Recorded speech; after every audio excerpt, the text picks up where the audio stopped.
सनातन धर्म को बचाने के लिए एक साथ आइए, एक साथ आवाज उठाइए, क्योंकि अगर हिंदू खत्म हो जाएंगे तो मठ मंदिर भी खत्म हो जाएंगे। नमस्कार दोस्तों, समय रहते अगर आप एकत्रित नहीं हुए, कुंभकर्ण की निद्रा में सोए हिंदू अगर समय रहते नहीं जगे तो यकीन मानिए आपका मिटना तय है। समय रहते अगर आप नहीं जगे, अगर आप जाति में बटे रहे, वो समय अब दूर नहीं कि आपको इस अपने ही घर से लात मार कर भगाया जाएगा। इसलिए आप सबसे निवेदन है, आप हिंदुओं से निवेदन है कि आप समय रहते जाग जाइए।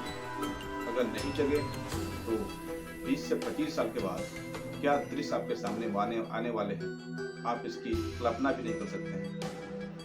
ये वीडियो अश्विनी उपाध्याय जी का आप जरा गौर से देखिए। एक साथ प्रखर होके बोलिए, एक साथ मुखर होके बोलिए। सनातन धर्म को बचाने के लिए एक साथ आवाज उठाइए, घटिया कानूनों को बदलने और नया कानून बनाने की मांग करिए। मैं अभी अपने सभी 5 लाख सन्यासियों से जो अलग अलग अखाड़ों में बटे हुए सबसे कह रहा हूं, बटिए मत, एक साथ आइए, एक साथ आवाज उठाइए। समान शिक्षा लागू करने की मांग करिए, समान नागरिक संहिता लागू करने की मांग करिए, घुसपैठ नियंत्रण कानून की मांग करिए, धर्मांतर नियंत्रण कानून की मांग करिए, जनसंख्या नियंत्रण कानून की मांग करिए, अश्लीलता के खिलाफ कठोर कानून की मांग करिए, नशे के खिलाफ कठोर कानून की मांग करिए।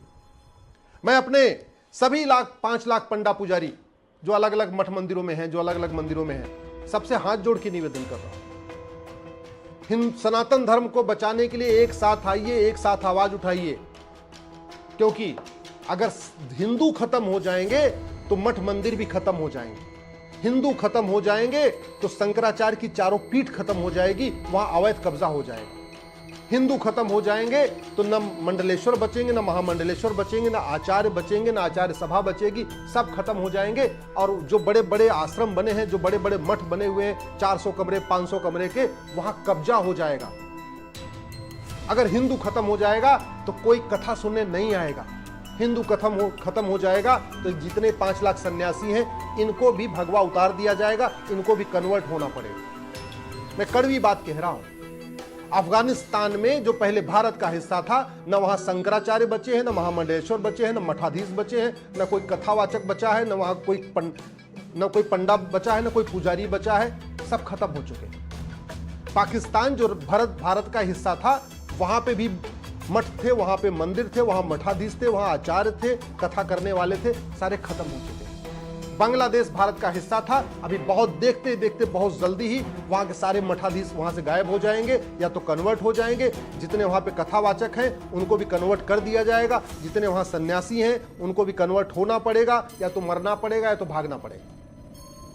मालदीव भी भारत का हिस्सा था, न वहां कोई मठाधीश बचा, न महामंडलेश्वर बचे, न पंडा पुजारी बचे, न कथावाचक बचे, खत्म हो चुके हैं। पूरी दुनिया से खत्म हो चुके हैं। बचा है भारत और बचा है नेपाल, और भारत और नेपाल के ऊपर पूरी गिद्ध दृष्टि लगी हुई है। इसलिए मैं कह रहा हूं, एक साथ आवाज उठाइए। एक बात अच्छी तरीके से समझ लीजिए, पॉलिटिकल पार्टियों पे कोई फर्क नहीं पड़ेगा, पॉलिटिकल पार्टियां कभी खत्म नहीं होंगी। पाकिस्तान से हिंदू खत्म हो गए, पॉलिटिकल पार्टियां नहीं खत्म हुई, नाम बदल गया, दूसरी पार्टी आ गई वहां पे। अफगानिस्तान में हिंदू खत्म हो गए, पॉलिटिकल पार्टी नहीं खत्म हुई, इसलिए पॉलिटिकल पार्टी को भरोसे मत बैठिए। बांग्लादेश में हिंदू खत्म हो जाएंगे, पॉलिटिकल पार्टी खत्म नहीं होगी, इसलिए पॉलिटिकल पार्टियों को भरोसे मत बैठिए। आप कश्मीर में हिंदू खत्म हो गए, पॉलिटिकल पार्टियां खत्म नहीं हुई। नागालैंड में हिंदू खत्म हो गए, पॉलिटिकल पार्टी खत्म नहीं हुई है। मेघालय में, मिजोरम में, मणिपुर में, वहां हिंदू खत्म हो रहे हैं, लेकिन पॉलिटिकल पार्टियां नहीं खत्म हो रही हैं, एनजीओ खत्म नहीं हो रहे हैं। तो अगर अब हमारे देश के धर्मगुरु अगर ये सोच रहे हैं कि पॉलिटिकल पार्टियां इस देश को बचाएंगी, नेता इस देश को बचाएंगे, तो बहुत बड़ी गलतफहमी में है। नेता और पॉलिटिकल पार्टी केवल भीड़ का रुख देख के अपना चेहरा बदल लेते, अपना विचार बदल लेते। पाकिस्तान में नेता आज भी हैं, पॉलिटिकल पार्टी आज भी है। बांग्लादेश में नेता भी है, पॉलिटिकल पार्टी भी है। अफगानिस्तान में नेता भी है, पॉलिटिकल पार्टी भी है। खत्म क्या होता है? खत्म होता है सनातन धर्म, खत्म होता है हिंदू। और ये बड़े बड़े जो जैन मुनि हैं, जो अपने आप को अपनी एक नई दिशा दे रहे हैं, मैं कह रहा हूं, पाकिस्तान, अफगानिस्तान, बांग्लादेश में जैन मुनि भी नहीं बचे हैं, जैन को मानने वाले भी नहीं बचे। जो बौद्ध धर्म की बात करते हैं, अपने आप को बहुत अलग दिखाते हैं, वो भी अच्छी तरीके से समझ ले।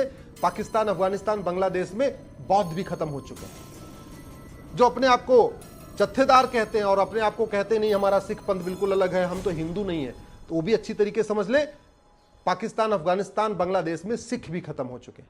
जिनको ब्राह्मण होने पे बड़ा गर्व है, अच्छी तरीके समझ ले, पाकिस्तान, अफगानिस्तान, बांग्लादेश में ब्राह्मण भी खत्म हो चुके हैं। जिनको छत्री होने पे बड़ा गर्व है, अच्छी तरीके समझ ले, पाकिस्तान, अफगानिस्तान, बांग्लादेश में छत्री भी खत्म हो चुके हैं। ये जो वैश्य और माहेश्वरी और जो अपने आप को बहुत उनको अपना गर्व है कि मैं तो मारवाड़ी हूं, मैं तो वैश्य हूं, मैं तो ये अग्रवाल हूं, मैं तो इस समाज का हूं, अच्छी तरीके समझ ले, पाकिस्तान, अफगानिस्तान, बांग्लादेश में न वैश्य बचे, न मारवाड़ी बचे, न जैन बचे, सारे खत्म हो चुके, न अग्रवाल समाज के लोग बचे।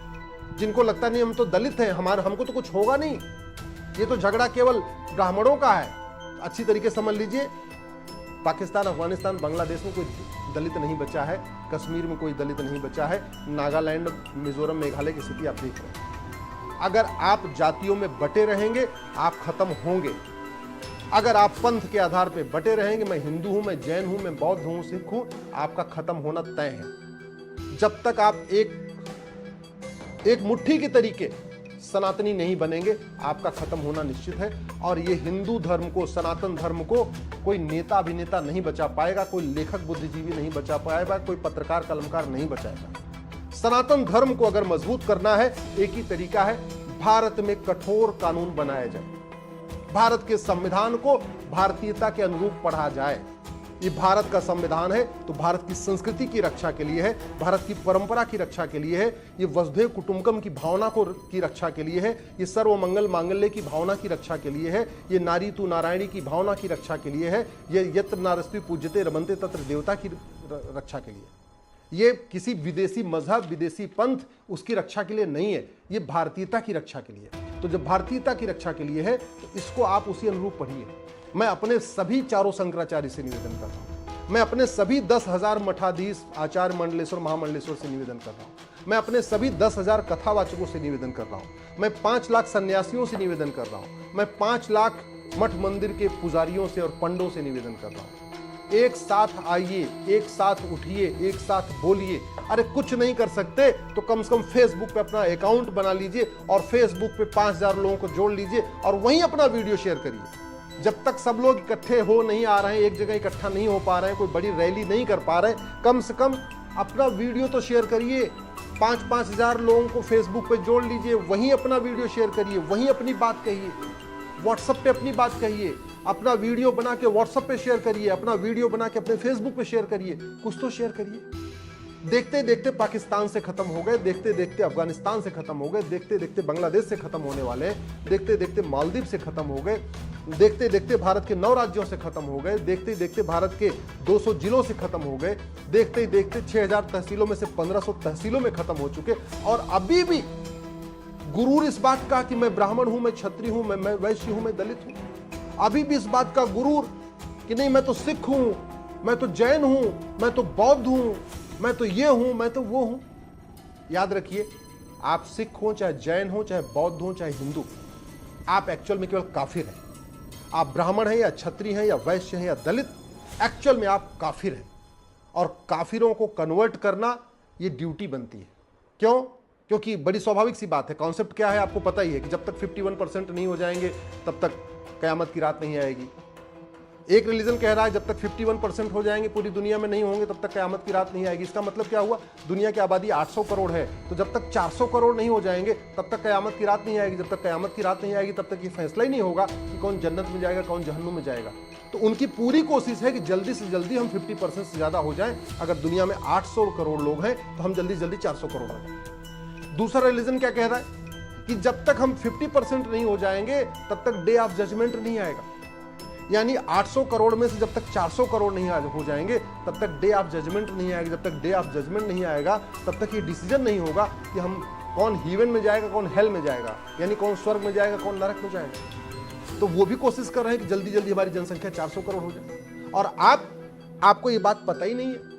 आपके आसपास घुसपैठिए आके बस जा रहे हैं, आपको समझ में नहीं आ रहा है। आपके आसपास धर्मांतरण हो रहा है, आपको समझ में नहीं आ रहा है। आपके आसपास जनसंख्या विस्फोट हो रहा है, आपको समझ में नहीं आ रहा है। आपके बच्चों को नशे में डुबो दिया गया है, आपको बर्बाद करने के लिए, आपको समझ में नहीं आ रहा है। आपके बच्चों को अश्लीलता में डुबो दिया गया, आपको समझ में नहीं आ रहा है। आप कभी समान शिक्षा की लागू करने की मांग ही नहीं करते, आप समान नागरिक संहिता लागू करने की मांग ही नहीं करते, आप कभी समान संपत्ति संहिता लागू करने की मांग नहीं करते, आप कभी जो भारत के हित में है, सनातन के हित में है, उसके लिए आप आवाज नहीं उठाते। एक बात याद रखिएगा, ये जो 3 BHK का फ्लैट बना रहे हैं, 4 BHK का फ्लैट बना रहे हैं, बड़े फार्म हाउस बना रहे हैं, बड़ी कोठियां बना रहे हैं, ये आपके लिए, ये आपके काम नहीं आएंगे। 20 से 25 साल के बाद किसी और का कब्जा हो जाएगा। और ये धर्मगुरु भी अच्छी तरीके से समझ लें, ये कथावाचक जो सोच रहे हैं, बड़े बड़े अखाड़े बना रहे हैं, बड़े बड़े आश्रम बना रहे हैं, 400 कमरे के, 500 कमरे के, 25 साल के बाद आपके आंखों के सामने ही उस पर कब्जा हो जाएगा। ये चारों शंकराचार्य समझ लें, अगर हिंदू खत्म हुआ, आपकी आंखों के सामने ही आपके आश्रम में जो चारों मठ बना के बैठे हुए हैं, वहां कब्जा होगा। ये जो बड़े बड़े हरिद्वार में और ऋषिकेश में और चारों तरफ अलग अलग गंगा जी किनारे, यमुना जी किनारे, नर्मदा के किनारे बड़े बड़े आश्रम बना बना के मठाधीश बैठे हुए हैं, अच्छी तरीके समझ ले, हिंदू जिस दिन घटा, आपके आश्रम में जो 100 कमरे बनाए हैं ना आपने, जो बड़ी बड़ी धर्मशालाएं बनी हैं, इन सब पे कब्जा होगा। पाकिस्तान में कब्जा हो गया, अफगानिस्तान में कब्जा हो गया, बांग्लादेश में कब्जा हो रहा है, कश्मीर में कब्जा हो चुका है, तो भारत में भी होगा। इसलिए मैं आपसे हाथ जोड़ के निवेदन कर रहा हूं, उठिए, जागिए, एक हो जाइए, एक साथ आवाज उठाइए, मुखर होके बोलिए, पार्टियों की गुलामी छोड़ दीजिए, नेताओं की चाकरी छोड़ दीजिए। हिंदू खत्म हो जाएगा तब ना आप शंकराचार्य रहेंगे, हिंदू खत्म हो जाएगा तो आप महामंडलेश्वर आचार्य नहीं रहेंगे, हिंदू खत्म हो जाएगा तो आप कथा किसको सुनाएंगे, हिंदू खत्म हो जाएगा तो आप न पंडा रहेंगे न पुजारी रहेंगे, हिंदू खत्म हो जाएगा तो आप सन्यासी भी नहीं रहेंगे। जब हिंदुओं का कन्वर्जन होगा, आपका भी कन्वर्जन होगा। जब हिंदुओं को तलवार के दम पे कन्वर्ट किया जाएगा, सर पे बंदूक रख के कन्वर्ट किया जाएगा, आपको भी कन्वर्ट होना पड़ेगा। फिर आपकी कथा बंद हो जाएगी, आपकी सारी बातें बंद हो जाएंगी। इसलिए मैं हाथ जोड़ के निवेदन कर रहा हूँ, बुरा मत मानिए, मैं कड़वी सच्चाई बता रहा हूँ। दुनिया इतने देश के देश बदलते चले गए, हमारी बस्ती की बस्ती मिटती चली गई है, और अब तो भारत के 9 राज्यों में 800 जिलों में से 200 जिलों में 6000 तहसीलों में से 1500 तहसीलों में भी खत्म हो चुके। कम से कम अब जाग जाइए।